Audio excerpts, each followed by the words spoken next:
Good day, everybody, and welcome to another edition of the Military and Foreign Affairs Network. I am your host, the voice of reason. Today, we are continuing our ongoing coverage of the civil war taking place inside the former state of Ethiopia and the Eritrean invasion of the Tigray region. Well, it's interesting now that we are starting to see in certain areas of the Tigray region telecommunications starting to be reestablished. And with the reestablishment of telecommunications, we are starting to hear horror stories. Horror stories about Eritrean army atrocities and Abiy loyalist army atrocities that have taken place inside of the Tigray region. In all probability, Abiy Ahmed and Isaias Afwerki do not desire to see the reestablishment of telecommunications inside of the Tigray region. Because again, a lot of information is starting to come out about the actions of the Eritrean army, of the Abiy loyalist forces. There is actually a report circulating, we're trying to find out if this is true or not, that Berhanu Jula has reportedly resigned. Now the question is why the chief of Abiy loyalist forces would be resigning. Could it be he is concerned about the prospects of war crimes trials? The United Nations is now estimating that 600,000 to 800,000 people may have been killed in the ongoing hostilities. We know that the Abiy loyalist forces have set up concentration camps in the former state of Ethiopia, where they have conducted wholesale slaughter on captured or suspected Tigrayan sympathizers. Furthermore, within the confines of this conflict,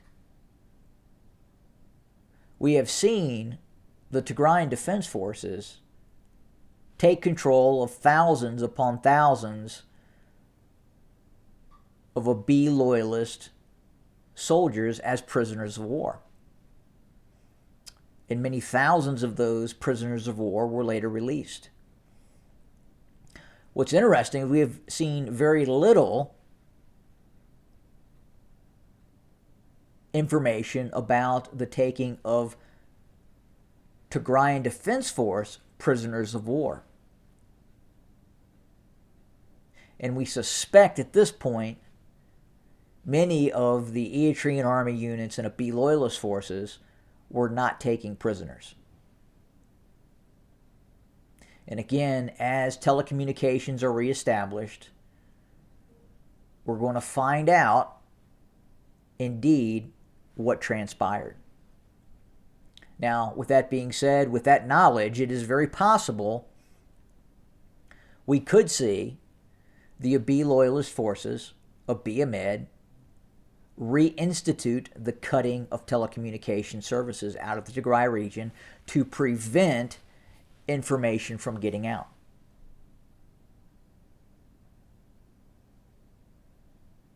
So again, if we look at the Ukrainian-Russian war, both sides, including civilians, 250,000 people killed or wounded. In the breakup of the former state of Ethiopia, in the ensuing invasion of the Tigray region, 600,000 to 800,000 people killed. Greater losses than what we're seeing in the Ukrainian-Russian war. And in all probability, and unfortunately, this isn't over with yet. There's been talk about deadlines in terms of the deployment of Abiy loyalist forces into the capital, Mekelle.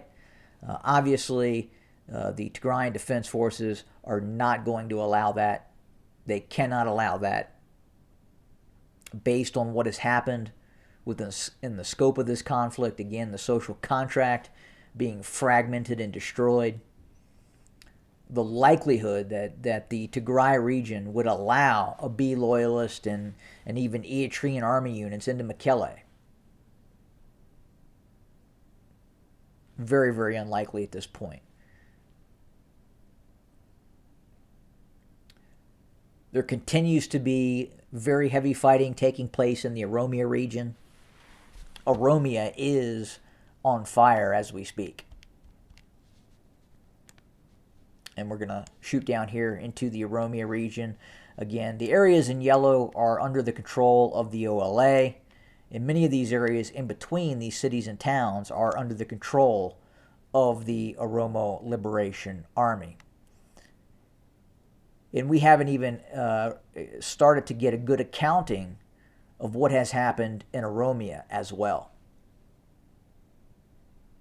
Much of what the United Nations is looking at is fighting that took place inside of the Tigray region and the Amharan region once the TDF launched its counter-invasion.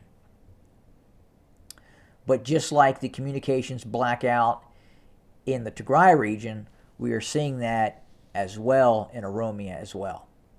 Very difficult to ascertain what is happening in this war, because the Abiy Ahmed regime does not want that information to get out to the outside world. And keep in mind, this guy won the Nobel Peace Prize. Interesting. But that's where we sit right now for today. We're going to continue to monitor and report. Things I would not say are moving fast, but the potential for things to start moving very fast is a definite possibility.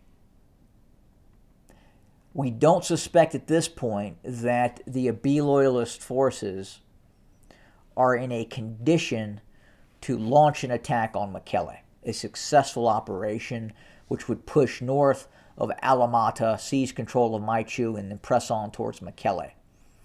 Now, with the full support of the Eritrean army, possibly. But again, the Eritrean army has not completely taken control of areas east of Adwa. They are still somewhat enveloped in the areas near Adwa. The Tigrayan Defense Forces are very much still active near Adwa. But we'll continue to monitor, report, and bring you more content. Thank you for joining us today. More to come very soon. Have a good day.